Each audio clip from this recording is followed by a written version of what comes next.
I am Prince Ford A. Galicia from BSID 2B DPO, and I am presenting the history of the internet. Years ago, ang mga tao noon ay hirap silang makipag-communicate sa mga mahal nila sa buhay or mga taong malalayo sa kanila. Kaya naman si Nikola Tesla toyed with the idea of a world wireless system in the early 1900s, and visionary thinkers like Paul Outlet and Vannevar Bush convinced a mechanized searchable storage system of books media in the 1930s and 1940s. So ano nga ba ang internet? The internet is a global information network that connects millions of computers. It is a growing exponentially and provides a unique information resource that is global, diverse, and current. It is also a vast network that connects computers all over the world. Through this invention, people can share information and communicate from anywhere with an internet connection. What do we use the internet for? We use the internet for browsing information, social media, and creating awareness, for entertainment like music, videos, movies, and etc., communicating with people all over the world, sharing information, and e-commerce and banking. Internet in the 1950s. The internet has no single inventor in the 1950s.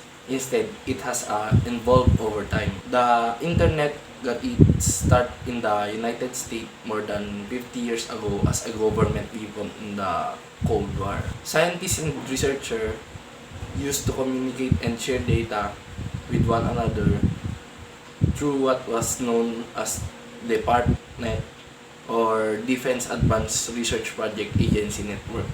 This was in response to the Soviet Union bombings and a need to create a communication network which was free from the interference and disruption. Also, once or wide area networks emerged during the 1950s and became established during the 1960s. Internet in the 1960s.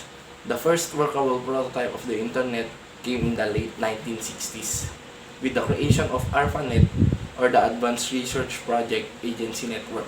Originally funded by the US Department of Defense, ARPANET used packet switching to allow multiple computers to communicate on a single network.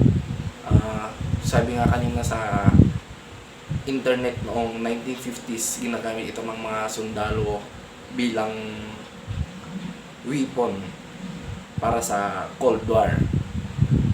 Kung wala kasi itong internet na to, hindi sila makakapag-communicate or what.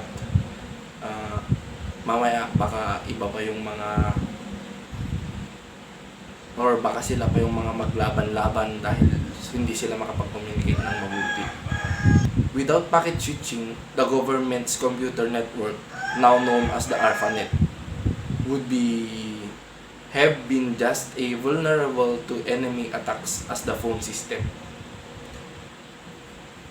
Also, in the 1969, ARPANET delivered its first message, a node-to-node communication to one computer to another, but it crashed the full network. The internet was yet to be born. Internet in the 1970s. The technology continued to grow in the 1970s after scientists Robert Kahn and Vinton Cerf developed transmission control protocol and the Internet Protocol, or they called as TCP/IP, a communication model that sets standard for how data could be transmitted between multiple networks. In the 1970s, as a packet switch computer network multipled. However, it became more difficult for them to integrate into a single worldwide internet.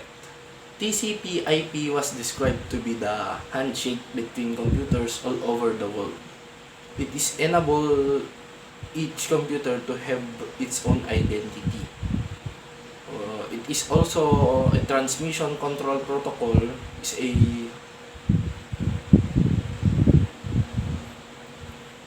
It is also used to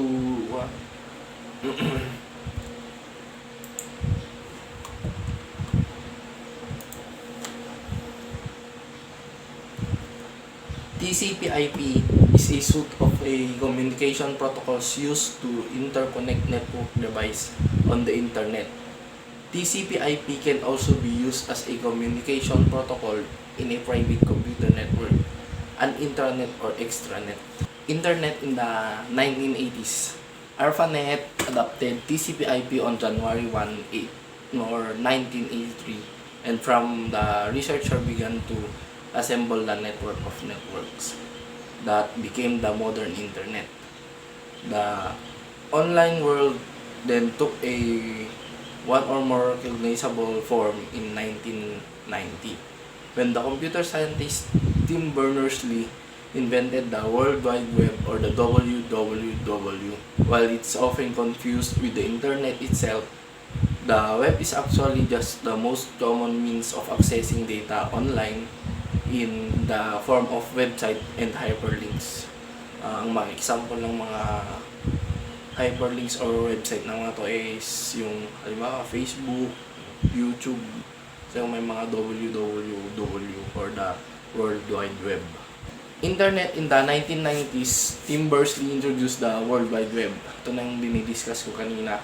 That simplifies a way to send files from one place to another, but was itself a web of information that anyone on the internet could be retrieved. Also, Berners-Lee created the first browser in the internet that we know today. In 1992, a group of student researchers at the University of Illinois developed a sophisticated browser that they called Mosaic. It later became a Netscape. In the same year, Congress decided that the web could be used for commercial purposes. As a result, companies of all kinds hurried to set up a website of their own. And e-commerce entrepreneurs began to use the internet to sell goods directly to the customer. More recently, social media sites like Facebook have become the popular way for people of all ages to stay connected. Dito na dumating yung Facebook or mga